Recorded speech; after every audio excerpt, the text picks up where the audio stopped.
በትላንትናው ክላሳችን ላይ የተማርነው የመጠነ ቁስ መለኪያ ምድቦችን ከከፍተኛ ምድቦች ወደ ዝቅተኛ ምድብ እንዴት መቀየር እንደምንችል አይተናል። ዛሬ ደግሞ የምንማረው ከዝቅተኛ ምድቦች ወደ ከፍተኛ ምድቦች እንዴት መቀየር እንደምንችል ነው። ሰው እዚህ ጋር ተመልከቱ። ዋና ዋና የመጠነ ቁስ መለኪያ ምድቦች የምንላቸው ቶን፣ ኪሎግራም፣ ቶን፣ ኩንታል፣ ኪሎግራም፣ ግራም እና ሚሊግራም ናቸው። ሚሊግራም እነዚህ ይሄ ከፍተኛዎቹ ናቸው።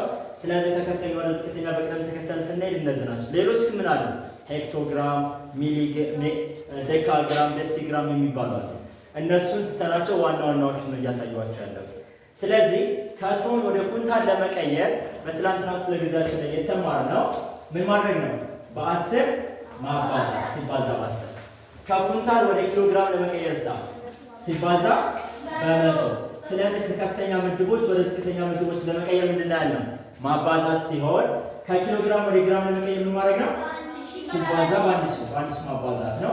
ከግራም ወደ ሚሊግራም ለመቀየር እንደምናደርገው ሲባዛ በአንድ ሺህ ሲባዛ በአንድ ሺህ።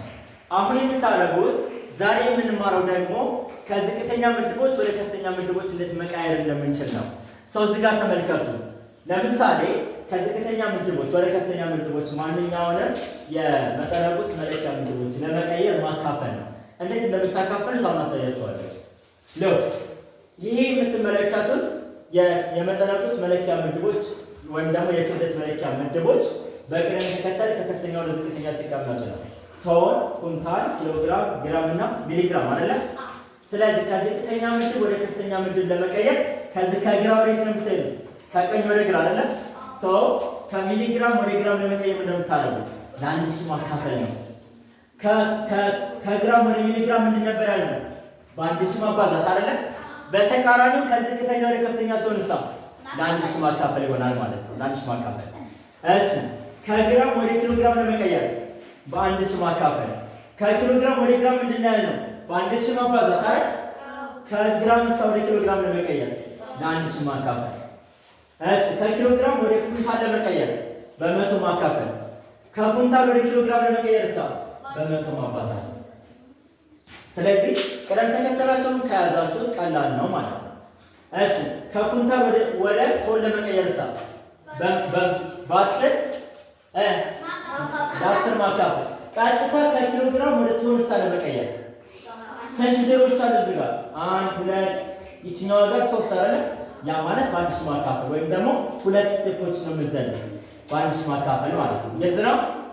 እሺ፣ ምሳሌ እስኪ እነዚህን ጥያቄዎች እንስራ። ወደዚህ 9000 ኪሎ ግራም ስንት ኩንታል ነው ይለናል። እዚህ ጋር ኪሎ ግራም ነው የተሰጠኝ። ወደ ምንድን ነው የምንቀይረው? ወደ ምንድን ነው የምንቀይረው? ወደ ኩንታል። ለማካፈል ደግሞ በክፍልፋይ አካፍሉት። ያኛው በጣም ይቀላል። ተመልከቱ። 9000 ሲካፈል ከኪሎ ግራም ወደ ኩንታል ወደ ቶን ለመቀየር ከኪሎግራም ወደ ኩንታል ማለት የሚለን ወደ ኩንታል ለመቀየር በመቶ ማካፈል ነው። ስለዚህ ሲካፈል ለመቶ ሰው ምን ነው የምታደርጉት? ለአሉና ታቱ ላይ ያሉትን ዜሮዎች ማጣፋት አይደለ? በዜሮቹ ላይ 2 ዜሮ በ2 ዜሮ ይጣፋል። ማን ይቀርናል? 90 ሲካፈል ስንት ነው? 90።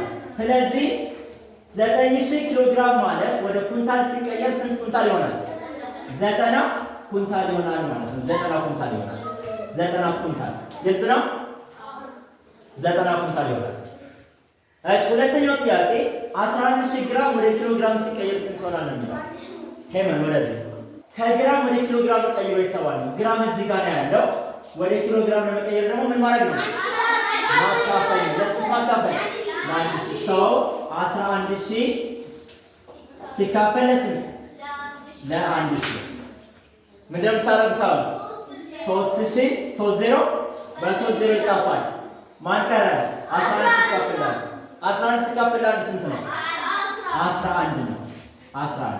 ስለዚህ 11000 ግራም ወደ ኪሎ ግራም ሲቀየር ስንት ነው ማለት ነው? 11 ምንድን?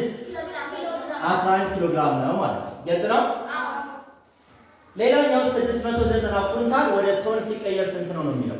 690 ኩንታል ወደ ቶን ሲቀየር ሲካፈል እንደምናደርገው ለ10 ተመልከቱ። እዚህ ጋር 690 ሲካፈል ከቶን ወደ ኩንታል ወደ ቶን ለመቀየር እንደምናደርገው በ10 ማካፈል ሲካፈል 10 አንድ ዜሮ በአንድ ዜሮ ይካፈል 69 ሲካፈል ስንት ነው? 69 ይሄ በጣም ቀላል ነው። 69 እንደዚህ ቢሆን 456 ኩንታል ወደ ቶን ቀይሩ ብትባሉ 456 ሲካፈል ስንት ነው የምታደርጉት? ለ10 ታስታውሱ ከሆነ ምዕራፍ 4 ላይ ስንማር አስረኛን ወይም ደግሞ መቶኛን ወይም ሺኛ የሚባሉትን ክፍልፋዮች ወደ አስረኛዊ ቁጥር ለመቀየር ምን እናደርገው? በዜሮዎቹ ልክ ነጥቧን ወደ ግራ ማንቀሳቀስ አይደለ? እዚህ ጋር ምን አለች? ይችን አንዷን ዜሮ እናጠፋና ነጥብ ወደ ግራ አንድ ዲጂት እናስገባለን። ስለዚህ መልሳችን ስንት ይሆናል? 45 ነጥብ ስንት? ነጥብ 6 ምንድን ቶን አይደለ?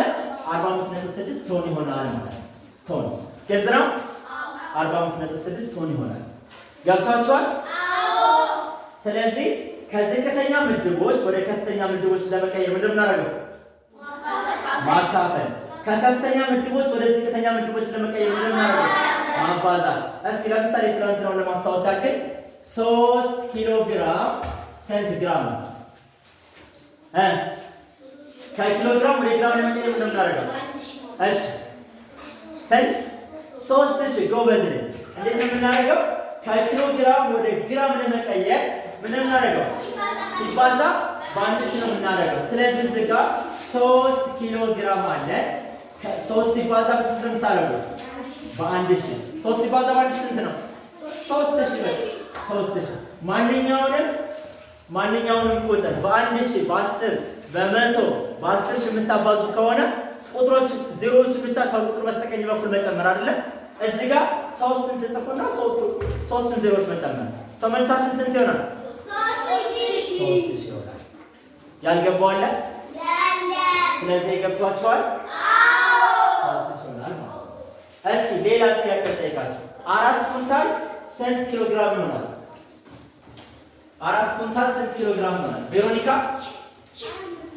400 ጎበዝ።